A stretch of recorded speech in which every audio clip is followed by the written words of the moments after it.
Hello, fifth grade. In this video, I'm going to be talking a little bit more about the different creative writing prompts that I've given you to write about today on Friday, March 27th.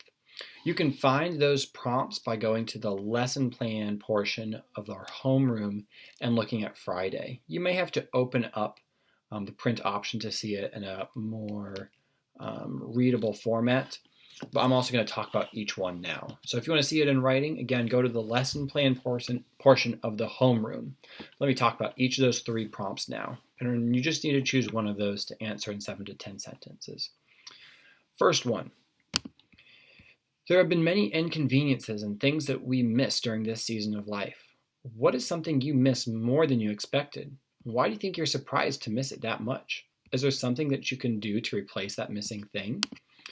So we all have things in life that we know are important to us and that we know we would miss. But sometimes there's things that we appreciate and we don't know it until they're gone. So is there anything that you did not realize how much you liked, but now it's gone and you realize that? For instance, maybe you didn't realize, wow, I really liked to do science experiments. Those were fun and I got to be hands-on and I miss getting to learn in that way. My guess is that many of you actually knew that you would miss those science experiments. So instead, think about something that you did not expect to miss that you do. And then think, is there something that you can do to replace that? So looking at the example of science experiments, could you look up science experiments to do from home? It wouldn't be the same as doing it with your classmates, but it would be something. So how can you replace that thing that you miss more than you expected to? Next option. While there are inconveniences, there are also things we come to appreciate. What is something you feel especially thankful for having, and why has that thing become so important to you? How can you continue to enjoy that thing, even after this season of life has ended? So, who was I talking to? I was talking to somebody, and they hadn't realized how much they like to have quiet time.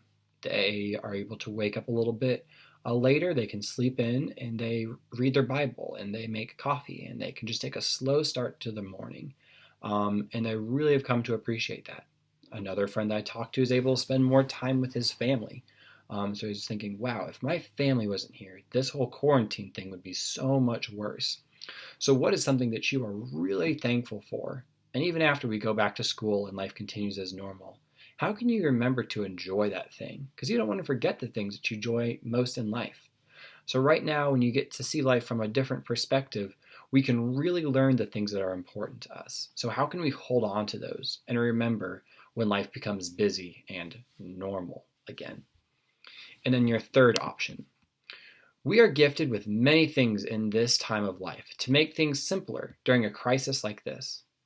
How do you think life would be different if we lived 200 years ago and this virus was a problem then? Would things be easier? Harder? Explain why you think so. So 200 years, that's not long after the Revolutionary War. Think about how different life was back then. You would not be able to watch this video. You would not be able to look up the news. There's certainly things that would be harder, but is there anything that would be easier? It wouldn't be normal to communicate with people as much. There's lots of things that maybe could be simpler, maybe that you'd even prefer. So think about how life is different now as we deal with this virus compared to how it would have been 200 years ago, and explain which of those two periods that you would like to be living in more. Hopefully that brings a little bit of clarity to how I expect you to write this. Again, 7 to 10 sentences. Just choose one of those and write your thoughts. I look forward to getting to hear what you have to say about that. Thank you, fifth grade.